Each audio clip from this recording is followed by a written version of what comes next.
அனைவருக்கும் வணக்கம். வெற்றிவேல் முருகருக்கு அரோகரா. இப்போ மனநோய்ங்கிறது சர்வசாதாரணமாக போச்சு. பெரியவங்கலேருந்து சின்னவங்க வரைக்கும் எல்லாத்துக்குமே மனநோய்ங்கிறது இயல்பாங்கிற மாதிரி ஆயிப்போச்சு.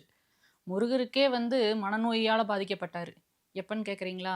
திருச்செந்தூரில் சூரபத்மன் வதம் பண்ணதுக்கப்புறம் அவருக்கு பிரம்மகதி தோசை ஏற்பட்டுச்சு. அப்போ அவருக்கும் இந்த மனக்குழப்பம் மனநோய்ங்கிறது ஒன்று ஏற்பட்டுச்சு.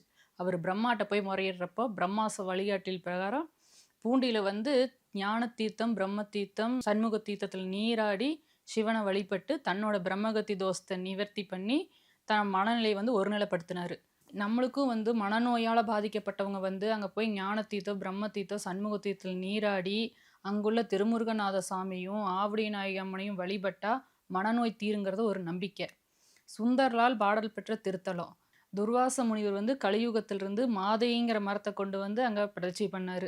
இப்பவும் தலவிருட்சமா அந்த மரம் தான் அங்கே இருக்குது. சிவன் தன்னுடைய பூதகணங்களை அனுப்பி சுந்தரரிடமிருந்து செல்வத்தை பறித்த திருத்தலம் இத்திருத்தலம் தான். இத்திருத்தலத்துக்கு பின்னாடி ராகுக்குன்னு தனி சன்னதி இருக்குது. அந்த சன்னதியில் ராகு நேரத்தில் பாலபிஷேகம் நடைபெறுது. ராகு தோஷம் உள்ளவங்க அந்த பாலபிஷேகத்தில் கலந்துக்கிட்டா ராகதோஷ நிவர்த்தியாகும், திருமணம் கைகூடி வரும். இவ்வளவு சிறப்பு வாய்ந்த நம்ம திருமுருகநாத சாமி திருக்கோயிலை வாழ்வில் ஒரு முறையாவது நம்ம சென்று வழிபடுவோம். வெற்றிவேல் முருகனுக்கு.